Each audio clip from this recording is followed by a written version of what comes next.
வணக்கம். ஆண்டாள் திருவடிகளே சரணம்.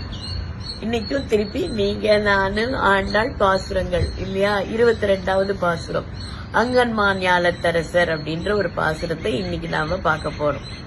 ஆண்டாள் நம்மளுக்கு எத்தனை அழகா கைய பிடிச்சி ஒரு சின்ன குழந்தைய அம்மா கூட்டிகிட்டே போய் இங்க பத்தியா இதை பத்தியா நீ இப்படி நடக்கணும்னு ஒரு அடியா வச்சு கூட்டிட்டு வந்துட்டாங்க இல்லையா?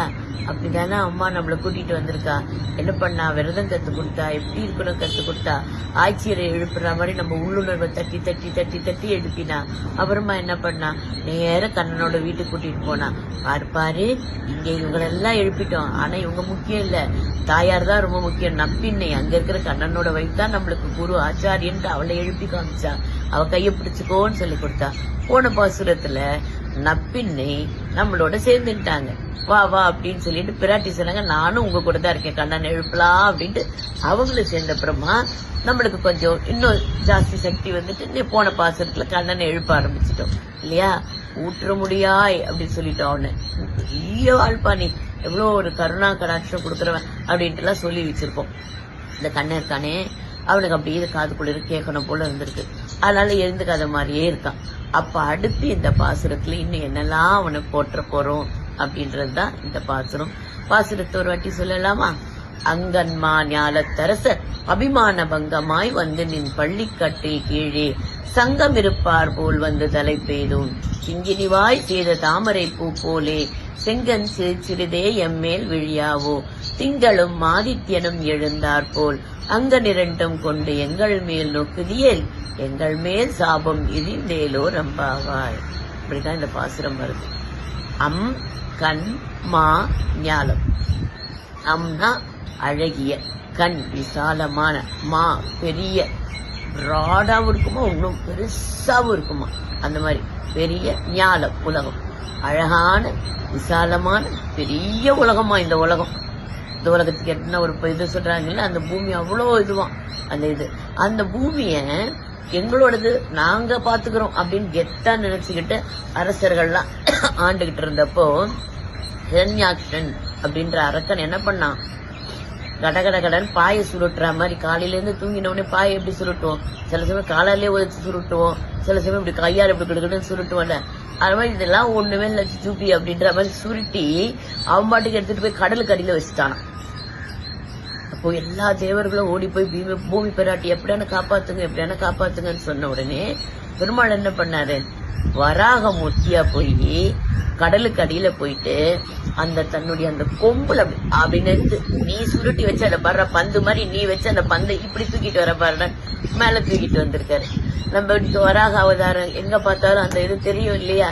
பூமி எப்படி இருக்கும்? உருண்டியா. அந்த உருண்டை எங்க இருக்கும்? அந்த கொம்பு மேல இருக்கும் இல்லையா? உலகம் உருண்டைன்னு யாரு கண்டுபிடிச்சாங்க? கலீலியோ நேரம் சொல்லிட்டு இருப்பாங்க இல்ல? இதை நினைக்கும் நம்மளோட எல்லாத்துலயும் எழுதப்பட்டிருக்கு இல்லையா?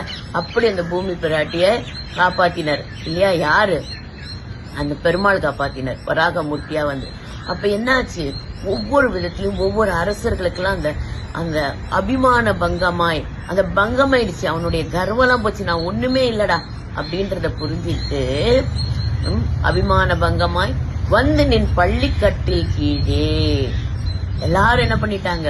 ஒவ்வொரு அரசனும் நான் ஒண்ணுமே இல்லப்பா, நீதான் எல்லாம், என்னால இந்த பூமியை காப்பாற்ற முடியாது, சும்மா நான் அரசன் பேருக்கு இருக்கேன்னு சொல்லிட்டு எல்லாரும் சரண்டர் ஆயிட்டாங்களாம். இவனோட சிம்மாசனத்துக்கு கீழே எல்லாரும் அந்த இதை எடுத்துட்டாங்களாம், கிரௌனே எடுத்துட்டு அப்படியே தங்கம் இருப்பார் போல் கும்பலா வந்துட்டாங்க. திரளா. ஒரு ராஜா வரல, 2 ராஜா வரல, இந்த உலகம் ஃபுல்லா உன் காலடிக்கு கீழே வந்துருச்சு அப்படின்ற மாதிரி. அங்கன்மா ஞாலத்தரசர் அபிமான பங்கமாய், அவனுடைய கர்வங்கள் எல்லாம் அழிஞ்சு அபிமான பங்கமாய் வந்து நின் பள்ளிக்கட்டில் கீழே சங்கம் இருப்பார் போல் உன்னுடைய இதுக்கு கீழே சிம்மாசனத்துக்கு கீழே சங்கம்னா திரளா அப்படியே கும்பலா இருக்கிறா போல் தலை பெய்தோம். நாங்க கூட எங்க தலையை அப்படியே கொண்டு சரணாகதின்னு வச்சுட்டோம்டா பெருமாளே. எவ்வளவு ட்ரூ, எவ்வளவு இதுவா சொல்றாங்க அவங்க எல்லாம் அழிஞ்ச மாதிரி நாங்க பெண்ணு, நாங்க எங்களுக்கு என்ன இருக்கு, நாங்க ஆண், எந்த உணர்வும் இல்லை இப்பெல்லாம் எங்களுக்கு. உன்னை தவிர்த்து எங்களுக்கு ஒண்ணுமே தோண மாட்டேன்றது அப்படின்ற மாதிரி சொல்லிட்டு எங்களோட கர்வம் எல்லாம் போச்சு. நாங்க இதை பண்ண முடியும், அதை பண்ண முடியும், எதையும் பண்ண முடியாதுன்னு புரிஞ்சுட்டோம். அதனால உன்னுடைய இதுக்கு சரணாகதிட்டு நாங்களும் வந்துட்டோம் அப்படின்னு சொல்லிட்டு இவங்க சொல்றாங்க. அங்கன்மா ஞாலத்தரசர் அபிமான பங்கமாய் நின் பள்ளிக்கட்டில் கீழே சங்கம் இருப்பார் போல் தலை பெய்தோ அப்படின்னு உடனே பெருமாள் சொல்ற, வந்துட்டீங்கல்ல, அப்ப எல்லா ஆசையும் நிறைவேறிடுச்சா அப்படின்ட்டான். அவருக்கு எவ்வளவு வாழ, அவருக்கு என்ன தெரியாது, அவர் என்ன கொடுத்துட்டாரு அதுக்குள்ள உங்களுக்கு எல்லாத்தையும், அதான் வந்துட்டீங்க, எல்லாம் கிடைச்சிருச்சா அப்படின்னு உடனே இவங்க எப்படி பாக்குறாங்களா. வந்தோம் தானே சொன்னோம், நீ கொடுத்தேன்னு சொன்னோமா அப்படின்னு சொல்லிட்டு நீங்க எப்படி கொடுக்கணும்ன்றத சொல்றாங்க. கிங்கினிவாய் செய்த தாமரை பூ போலே செங்கன் சிறிதே எம்மேல் வெளியாவோ. கிங்கினிவாய் அப்படின்னா இந்த டான்சர்ஸ் எல்லாம் போட்டிருப்பாங்கல்ல, சதங்க போட்டிருப்பாங்க, பாத்திருக்கீங்கல்ல. சோ அந்த சதங்கையில இருக்கிற முத்துக்கள் எல்லாம் பாத்திருக்கீங்களா, அந்த மணிங்கள் எல்லாம் பாத்திருக்கீங்களா, லைட்டா ஓப்பனா இருக்கும், உள்ள ஒரு மணி டிங் டிங் ஆடும் இல்லையா, அந்த சதங்க, அந்த கிங்கினி வாய். ஓகே, அந்த வாய் எப்படி இருக்கும், கொஞ்சம் ஓப்பனா இருக்கும், இந்த கலர்ல பிராஸ்ல இருக்கும் பாத்திருக்கீங்க இல்லையா, அந்த ஒரு மாதிரி எல்லோயிஷ்ல, அப்போ அந்த லைட்டா ஓப்பனா இருக்கும். அந்த மாதிரி கிங்கினி வாய் செய்த தாமரை பூ போலே. எப்பவுமே பெருமாளோட கண்ணு என்ன சொல்லுவோம், அந்த பங்கைய கண்ணானே, அவன் கண்ணு எது மாதிரி இருக்கும், தாமரை பூ போல இருக்கும் இல்லையா.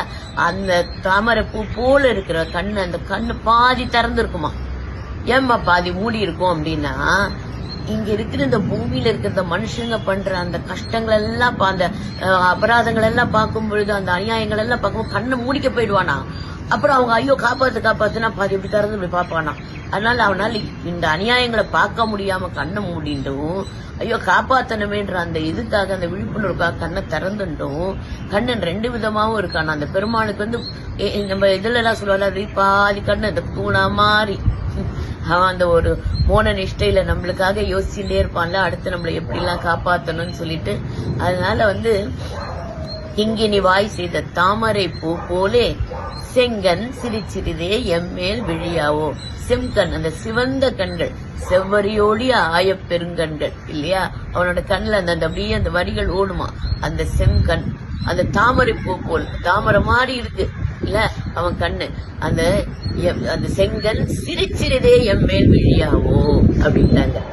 என்னவா பா, நீ கொஞ்சம் கொஞ்சமா எங்க மேல பார்த்தா போறோம், எங்களை நீ திடீர்னு திறந்து பாத்துறாத, பாத்துட்டேன்னா எங்களோட அபராதம் எல்லாம் தெரிஞ்சு அப்புறம் எங்க மேல கோச்சின்ட்டேனா. அதனால சிறிதே எம்மேல் வெளியாவோ. உன்னோட அருளை கூட எங்களுக்கு தபால் தரதடான்னு கொட்டிடாத, அவ்வளவு கெப்பாசிட்டி இல்ல எங்களுக்கு தாங்கறதுக்கு. இப்போ ஒரு பாத்திரம் இருக்கு, அந்த பாத்திரத்துல நம்ம ஏதோ ஒரு அந்த பாத்திரம் கொள்ற அளவுக்கு தான் நம்மளால அதுல ஒரு எதையோ ஒண்ணு போட முடியும் இல்லையா. அது ஒரு லிக்விடா இருக்கலாம், ஒரு சாலிடா இருக்கலாம், அதுக்கு எவ்வளவு கொள்ளுமோ அவ்வளவுதான் போட முடியும். அதை தாண்டி போனா என்ன ஆகும், சரி அதையே கொஞ்சம் ஃபாஸ்டா கொட்டினா என்ன ஆகும், தட்டுன்னு பாத்திரமே விழுந்துரும் இல்லையா. அப்படிதான் எங்களால எவ்வளவு தாங்கிக்க முடியுமோ அந்த அளவுக்கு நீ கொஞ்சம் கொஞ்சமா கேப் விட்டு, ஒண்ணு இல்ல ஒரு காஃபி இருக்கு, இல்ல ஒரு நல்ல ஒரு ஜூஸ் இருக்கு, நம்ம அது கடகடான்னு குடிச்சானா நம்மளுக்கு தாங்காது இல்லையா. இங்க அப்படியே நம்மளுக்கு எரிஞ்சு ஏதோ அந்த இதுவே அனுபவிக்க முடியாது இல்லையா. அப்ப அவன் அருளை அனுபவிக்கணும்னா கூட இந்த எப்படி துளி துளியா அந்த காஃபி குடிச்சு இப்படி மெல்லமா இறங்குற மாதிரி அருள் கொஞ்சம் கொஞ்சமா நாங்க அதுல கொஞ்சம் கொஞ்சமா நனைஞ்சு புரிஞ்சுட்டா போறோம். எங்களுக்கு திடீர்னு தபான்னு கொட்டினா நாங்க தாங்க மாட்டோம். பெரும்பாலும் அப்படிதான், நம்மளுக்கு எல்லாத்தையும் அப்படியே கொடுத்துட மாட்டான் இல்லையா. கொஞ்சம் யாருக்கு எப்படி அந்த அனுபவத்தை கொடுக்கணும்ன்றது அவனுக்கு தெரியும் இல்லையா. யாராவது போய் நேரம் எனக்கு இந்த பஸ் வந்துடணும்ப்பா அப்படின்னா அந்த பஸ்ஸா நிப்பான். இல்ல எனக்கு பெருமாளே இன்னைக்கு உன்னோட கோவிலுக்கு நான் வரும்போது நல்லா நிறைய நேரம் சேவிக்கணும்ப்பா, ஆனா அந்த இடத்துல யாரோ ஒரு அர்ச்சகர் மூலமா கொஞ்ச நேரம் வெயிட் பண்ணி நம்மள பார்க்க வைப்பான். சோ நம்ம என்ன கேட்கிறோமோ எந்தெந்த அளவுக்கு கேட்கிறோமோ அந்தந்த அளவுக்கு கரெக்டா கொடுத்துருவான். அவன் நம்மளால எவ்வளவு தாங்க முடியுமோ அப்படிதான் அருளை கூட கொடுக்கறான், கஷ்டத்தையும் அப்படிதான். யாருக்கு எந்த கர்மா மூலமா எவ்வளவு தாங்க முடியுமோ அவ்வளவு கஷ்டம் கொடுப்பான். மிஞ்சி போனா ஓடி வந்துருவான் நம்மளை காப்பாத்துறதுக்கு இல்லையா. சோ அதனால அவனுக்கு எல்லாமே தெரியும். இருந்தாலும் அவனுக்கு இப்ப பாருங்களேன், நீ என்ன பண்ணணும்னு போன பாசுரத்துல சொல்லிட்டாங்க, எனக்கு அருள் கொடுக்கணும்னு சொன்னாங்க. இப்ப அருளை எப்படி கொடுக்கணும்னு சொல்றாங்க. இது எவ்வளவு அழகா இருக்குல்ல. சோ எனக்கு இது வேணும், இது இந்தந்த மாதிரி வேணும், நான் முதல்ல சொன்ன ஞாபகம் இருக்கா, யூனிவர்சிட்டி கூட பர்டிகுலரா இப்படி வேண்டிக்கணும். அதனால அவங்க அவ்வளவு அழகா சொல்றாங்க, செங்கல் சிரிச்சிருதே எம்மேல் விழியாவோ அப்படி சொல்லிட்டு, திங்களும் ஆதித்யனும் எழுந்தார் போல் அப்படின்ட்டு ஒரே நேரத்துல சூரியனும் சந்திரனும் அப்படி எழுந்துக்கிற மாதிரி இருக்கான் அவன் கண்கள். இப்போ இது இன்னொரு இடத்துல ரிலேட் ஆகுது பாத்தீங்களா. இப்ப என்ன ஆகுதான், ஒரே நேரத்துல தாமரை பூ எப்போ பூக்கும், ஏதாவது ஒரு சூரியன் வந்த உடனே அப்படி இந்த தாமரை பூக்கும் இல்லையா. சோ என்ன ஆகுது, இந்த சூரியனும் சந்திரனும் வந்தா தாமரை பாதி பூத்தும் பாதி பூக்காம இருக்கு. அவனோட கண்கள் எப்படி இருக்கு, பாதி திறந்தும் திறக்காம இருக்கு. சோ திங்களும் ஆதித்யனும் எழுந்தார் போல் அங்கன் இரண்டும் கொண்டு எங்கள் மேல் நோக்குதியே, அந்த 2 கண்ணை கொண்டு எங்களை பார்த்துடு, ஆனா கொஞ்சம் கொஞ்சமா பாரு அப்படின்னு சொல்லிட்டு இது சொல்றாங்க. எங்கள் மேல் நோக்குதியேல் அப்படி நீ பார்த்தா எங்கள் மேல் சாவும் இழிந்தேலோ ரம்பாவாய்.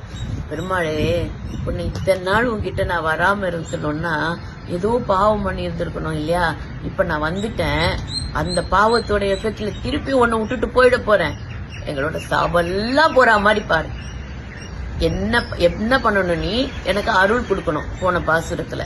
இப்ப என்ன பண்ணணும், அந்த அருளை எப்படி கொடுக்கணும், கொடுத்தேன்னா எனக்கு என்ன நடக்கணும். நம்ம எவ்வளவு ஒரு என்ன சொல்றது, இங்க ஆய்ச்சியர்கள் ஆண்டாள் அவ என்ன கமாண்டிங் லீட்ல இருக்கா, எனக்கு எப்படி வேணும், எது வேணும், எந்த அளவுக்கு வேணும், அதனால என்ன எனக்கு பலன் வேணும் அப்படின்ட்டு பெருமாளுக்கே சொல்றாங்க. சோ அப்படியெல்லாம் ஆண்டாள் இதுல சொல்லும் போது, பெருமாளை எனக்கு இப்படியெல்லாம் அருள் கொடுன்னு சொல்ற பாசுரமா இது அமையிறது. இது சொல்லும் போது நம்ம கத்துக்க வேண்டியது என்ன அப்படின்னா, நம்ம ஒண்ணுமே இல்லை அப்படின்றது, பெருமாள் நம்மளுக்கு எந்த கஷ்டத்தையும் நம்மளை மிஞ்சி கொடுத்துட மாட்டாருன்றது, அருளையும் நம்மளுக்கு எப்படி தேவையோ எந்த மாதிரி தேவையோ நம்ம எப்படியெல்லாம் கேட்கிறோமோ அதை கொடுக்கக்கூடிய தயாளனவன் அப்படின்றது, அந்த கருணாமூர்த்தி அப்படின்றது, இதெல்லாம் நம்ம புரிஞ்சுட்டு தலை பெய்தோம், நம்மளும் நம்ம தலையை கொண்டு போய் அப்படியே கொடுத்துருவாங்க சரணாகதி அப்படின்னு சொல்லிட்டு உங்க எல்லாரையும் அன்பா கூப்பிடுறேன். இந்த பாசுரத்தை இந்த நாள் மட்டும் இல்லாம 30 நாள் மட்டும் இல்லாம வாழ்நாள் முழுக்க சேவிக்கணும்ட்டு உங்க எல்லாரையும் அன்பா கூப்பிடுறேன். ஆண்டாள் திருவடிகளே சரணம், எம்பெருமானார் திருவடிகளே சரணம், ஜீயர் திருவடிகளே சரணம். லோகா சமஸ்தா சுகினோ பவந்து. கடல் சூழ்ந்த மண்ணுலகம் வாழ மணவாள மாமுனியை இன்னும் ஒரு 100 ஆண்டிடும். வாழ்க வையகம். நன்றி, வணக்கம்.